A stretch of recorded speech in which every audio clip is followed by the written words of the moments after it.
Всем привет! Вы на канале Кухня Эвелин. И сегодня мы приготовим картофельные вареники с печенкой. Очень вкусные и оригинальные вареники с картофельного теста по рецепту древней украинской кухни. Получается шикарное блюдо из самых простых продуктов. Я расскажу, как приготовить нежнейшее картофельное тесто, с которым приятно работать, и идеальную печеночную начинку к нему. Но начинка к этим вареникам подойдет абсолютно любая. Не забудьте сохранить уникальный рецепт тающих картофельных вареников.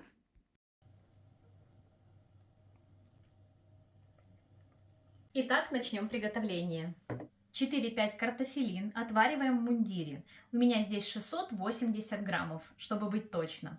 Они у меня еще тепленькие, очищаем от кожуры. Вообще можете их сварить и в микроволновке, довести до готовности. Ну вот в мундирах мне больше всего нравится. Картофель очистили, и пока он еще теплый, его нужно измельчить через мясорубку. Можно вот такой вот толкушкой, либо измельчителем. Я в основном, чтобы мясорубку не включать, измельчаю толкушкой. Хорошенько все превращаем в пюре. Все, картофель хорошенько размяли. И теперь, чтобы не свернулось яйцо при добавлении, картофель должен остыть. То есть можно слегка теплый. Пока остужаем. Для начинки нам понадобится 2 луковицы средних и 500-600 граммов печени куриной. Сразу ставим сковороду, разогреваем. И лук нарезаем небольшими кубиками. Размер кубиков не особо важен, потому что потом печень будет измельчаться. В разогретую сковороду добавляем немного растительного масла и высыпаем лук.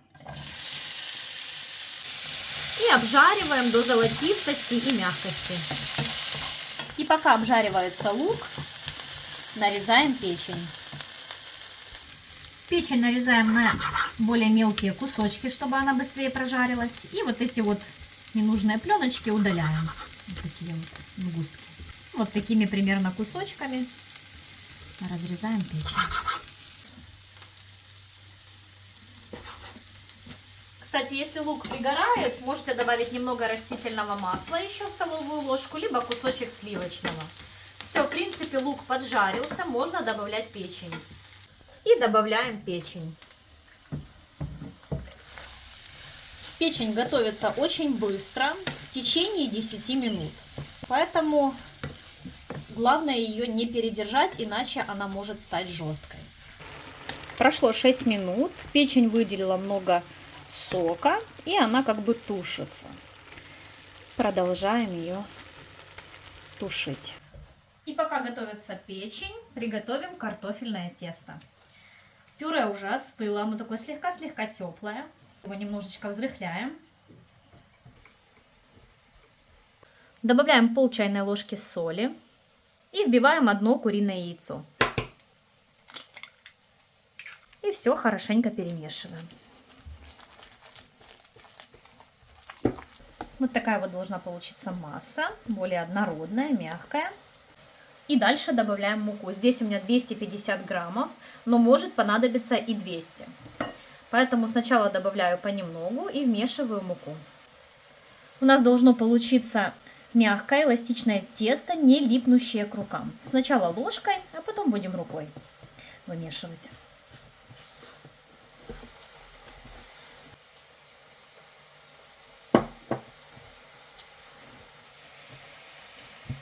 Так, у меня прошло чуть больше 10 минут, потому что печени было немало, и ей потребовалось 13 минут, я засекала. Выпарилась вся жидкость, и готовность еще можно определить. Вот так вот печень разделяем, и там не должно быть розового внутри. Все, она полностью готова. Теперь солим, добавляем чайную ложку соли, чуть меньше, и черного молотого перца.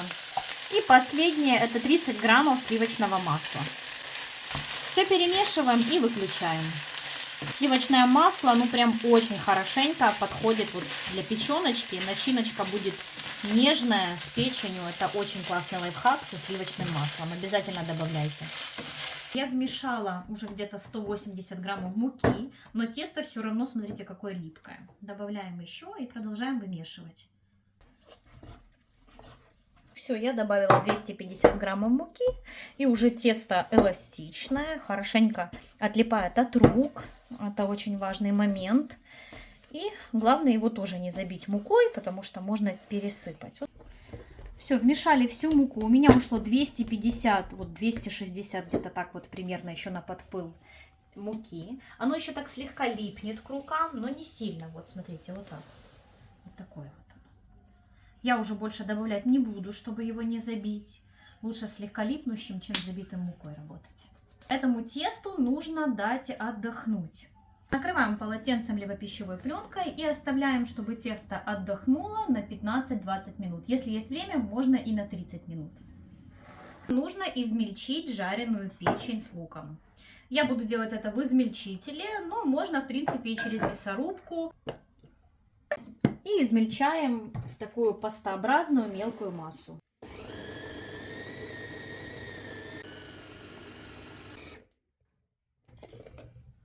Вот такая вот масса получается. Похоже на паштет. Через мясорубку будет более крупнозернистая масса. Главное, чтобы удобно было добавлять в варенички. Через 15-20 минут тесто уже хорошо отдохнуло. Припыляем стол мукой. Слегка делаем обмес. И разделяем тесто пополам. Раскатываем тесто в не очень тонкий пласт, не тоньше 3 мм. Мукой присыпайте щедро, если тесто липнет. Но в принципе оно раскатывается, как видите, все хорошо, ничего не рвется. И стаканом вырезаем кружочки. Обрезки убираем и собираем их в ком. Прежде чем выкладывать начинку, я каждый кружочек поддеваю и переворачиваю на другую сторону, чтобы он не прилип. Вот так вот. Так будет мне увереннее, что они не прилипнут, когда я уже буду с начинкой лепить.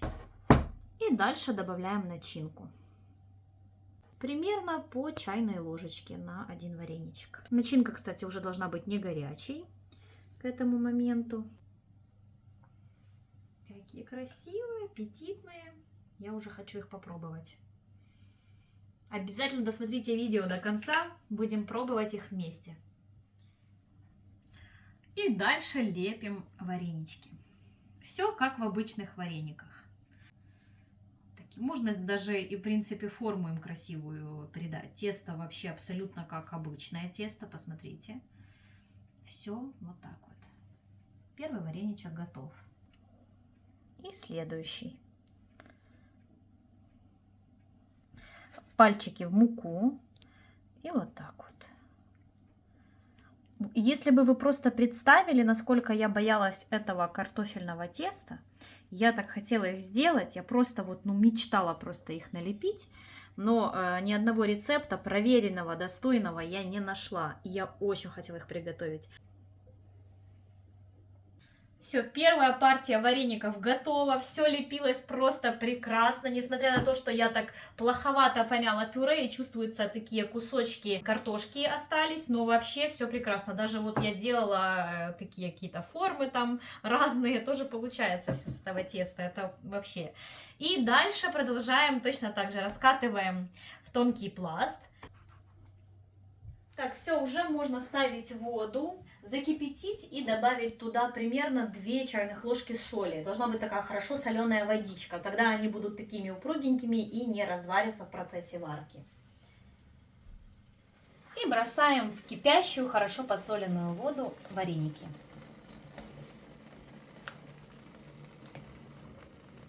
Слегка перемешиваем, чтобы они не прилипли. И варим 3-5 минут до всплытия, до активного кипения и всплытия всех вареников. Так, прошло 5 минут, достаем варенички. Так, я по ним смотрю, можно было уже, в принципе, через 3 или 4 минутки уже даже доставать. Посмотрите, какие пышные, вау, красота. И сразу же поливаем растопленным сливочным маслом. Можно, конечно, сделать поджарочку со шкварками, либо просто лучок. Очень вкусно будет. Ну и с маслом, со сметанкой будет тоже очень-очень вкусно. Ну что, варенички готовы. Посмотрите, какая красота. Присыпаем укропчиком.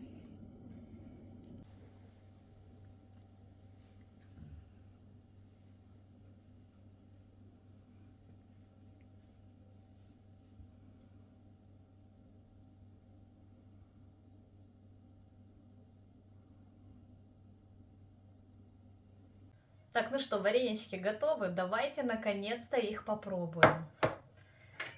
Такая красота, очень аппетитно. Вот это вот картофельное тесто с печенью я очень давно хотела попробовать. Ну и, конечно же, раз мы не сделали поджарочку с сальцом или с беконом, тогда сливочное масло и сметанка. Это тоже очень вкусно.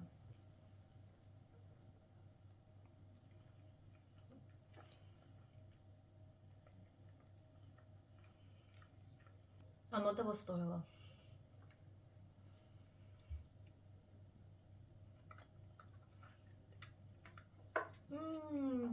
Ну, это, конечно, шедевр. Первое, что хочу отметить, это невероятно нежное картофельное тесто. Вот я не знаю, как вам передать, насколько оно нежное и тающее во рту. Вот если обычное тесто, да, на муке и воде мы делаем, здесь оно тающее, оно такое нежное. Вроде вареник ешь, а вроде он просто растаял во рту. Это очень вкусно. Я никогда не думала, впервые готовила вот такие вареники, но планировала этот рецепт, я не знаю, сколько раз приготовить, но вот реально никогда не слышала реального какого-то отзыва, насколько они вкусные, стоит ли оно того и получится ли картофельное тесто. Начиночка, нежнейшая печень, такая со сливочным привкусом. Как я говорила, сливочное масло добавляйте. Нежнейшая такая, тоже тающая. Но, конечно же, она в сочетании с картофельным тестом открывается по-новому, чем в обычных варениках. Это очень вкусно, неожиданно вкусно, мне очень понравилось. У меня осталась одна партия, я заморожу, и тесто, которое у меня не хватило немножечко начинки, вообще начинки должно хватить на такое количество, даже с запасом, но мы съели немного печени, очень вкусно было, и мы так в перерывах немножечко ее подъели. Поэтому у меня осталось немножечко теста, и я сделала картофельные клетки, сейчас вам покажу. Вот сколько вареничков осталось, и картофельные клетки, любой вообще делайте, потом поджарка, с бекончиком, либо с сальцом, и вот такие отваренные клетки туда, картофельные, и будет вам просто песня. Кстати, потом скажу вам, можно ли их замораживать. Вот это вот специально партию оставила, чтобы проверить, можно ли такое тесто и замораживать, и как оно будет после разморозки. Мне очень понравилось, мужу тоже, он прям очень заценил этот рецепт, поэтому в копилочку сохраняем и обязательно готовим. А если приготовите, жду ваши фотоотзывы в мой телеграм-канал. Но поверьте, это прям очень вкусно, это неожиданно, это новый, прям действительно новый рецепт, но достойный вашего внимания. Всем огромное спасибо, что досмотрели меня до конца. Ставьте лайки, подписывайтесь на канал. И пока!